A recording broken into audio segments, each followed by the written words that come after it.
guys love comparison videos, so that's what we're doing today. I've got a Bad Boy Rebel and a Toro Z Master 4000 series. Let's see how they stack up against each other. I think that both are an industry leader in a specific category that we will talk about. Without further ado, let's hop into it. So let's start at one of the first things people notice when they look at lawnmowers, the cutting deck. Both of these are going to be about the same size. Bad Boy offers you a 61-inch cutting deck. Toro will give you a 60-inch. On Bad Boy's model, you hear us harping about it when you get to the top end of their commercial line. This is going to be a 3-gauge steel deck. The thickest cutting deck in the industry is on the Bad Boy Rebel. You'll see it's ultra thick. It doesn't have much of an edge on the front. If we look over on the Toro side, this will be 7-gauge steel. 7-gauge steel is plenty. It's not like 3-gauge steel is what you absolutely need to have. I think 7-gauge is a really good option, and they do their turbo forced front. If we come look at it a little bit closer, you'll see you have this slope nose that actually acts as a little bit of a buffer when you're going over rough terrain, rocks, sticks, things like that in yards. Again, 3-gauge on Bad Boy, 7-gauge on Toro. And then to access the belts and pulleys, it's pretty similar. Bad Boy does their knob system here, so you can just spin off one in the front, one in the back, and then you can remove this blocker right here. On the Toro side, it's actually even simpler. All you have to do is just pull it underneath this bar right here, and then you have access right there, and it pops back into place really easy. So both are relatively easy systems. As you can see, the seats are just about identical. They just have different styling, different materials that they use for them, but they're both that air dial seat to give you a really comfortable ride. And then the tires, Toro is going to give you a 26-inch tire. Bad Boy will give you a 24-inch tire, so Toros are a little bit larger. And I also like that this is more of like a turf tile tread pattern. Bad Boy is going to give you a little bit more of that Reaper style, a more aggressive style of tread. I think that the turf tire just holds the ground really well, and feedback I've gotten is that it handles on your lawn a little bit better when you have that style of tread. And then on both of these models, they're going to give you the same engine. So it's an FX 1000V from Kawasaki. This is their 35 horse carbureted engine. Both models have that engine. Transmission wise, Toro's going to throw ZT 5400s on there. Bad Boy will give you ZT 4400s. If you step up to their Rebel X series, that's where you get the bigger transmissions. You have the Tweel option as well. That's where you get the ZT 5400s. If we come over to the Toro side first, you can see everything's pretty tight here. You do have an external reservoir to service the transmissions, so that's nice, but the seat is fixed in place. You can see you can take out 2 bolts right here, and that's how you'd be able to remove your seat, but for the most part, it's just a gas tank under there. With that in mind, a lot of it is pretty tight around here. They still give you enough accessibility to be able to work on it. You'll see why I'm mentioning it if we go to the Bad Boy side, because their seat can flip up, and the second you flip up your seat,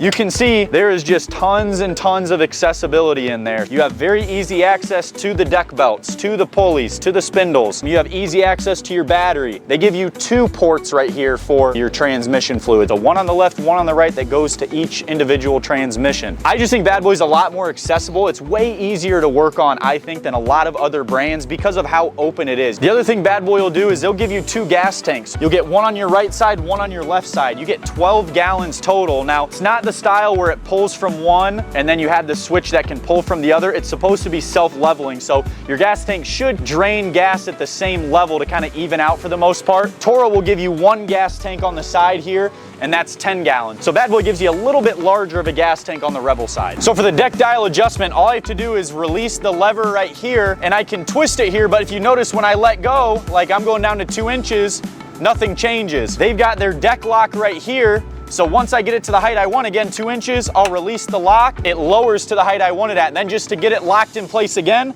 I just push it out and it locks in place hand-free, which is really nice. Then for the deck adjustment on the Toro side, right now I've got it at 4 3/4. If I want to drop it down to say 2 1/4, I just pop it out with my foot. I'll go 2 1/4 right here. And then if you notice, again, I let go, it's locked in place. I have to make sure I flip this forward and then drop it, and then it'll lock in place for me. Same thing as the Bad Boy.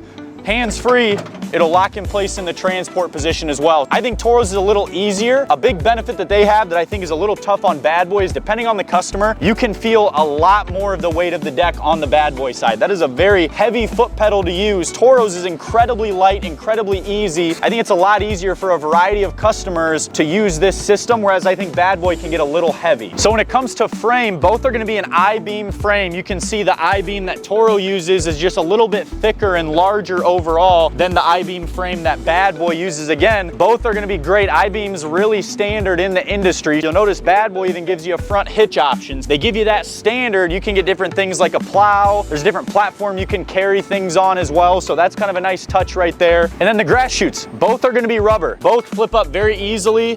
On the Toro side, again, it's rubber, so if you're hitting anything, you're not gonna have to worry about chipping anything on the mower. Same thing for Bad Boy, flips up very easily as well. And then for accessibility on the front of the machine, you'll see Toro, very easy to flip up the deck here. Again, access the belts and pulleys, whether to service, do maintenance, or to blow it out after use. Bad Boy's is a little different. You can lift it up as well.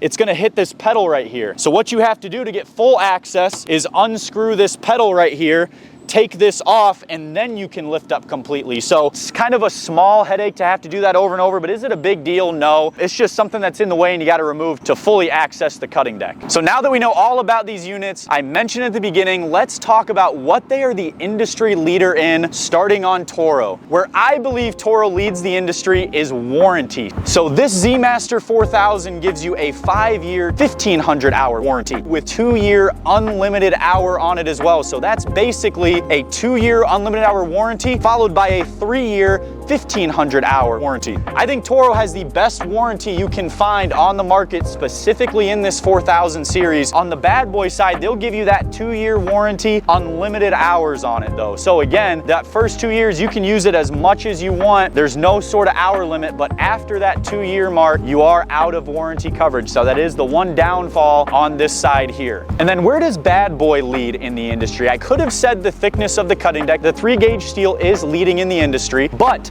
I think even more impressively than that is the price point that they give you. The price point on the Bad Boy side, you get a 61-inch deck, ZT 4400 transmissions, and that 35-horse Kawasaki engine at a price of $10,249. If you want to bump to a 72-inch, only $100 more. You are paying just a touch over 10 grand for a commercial mower with these type of features. I don't think there's anybody else that can touch the features that Bad Boy offers or the price point. On Toro's side, this is standard $13,999, so it is a little higher. They are running sales right now during the summer, but you still are about 3 grand above the Bad Boy price point. So it begs the question, is that price worth it to step up into the Z-Master 4000? I think it does come down to what I said both of these mowers have to boast against the industry, which is Toro's warranty versus Bad Boy's price point. Does that 5-year, 1,250 hour with the 2-year unlimited outweigh the $3,000 in savings that you can grab on the Rebel? We will make sure to include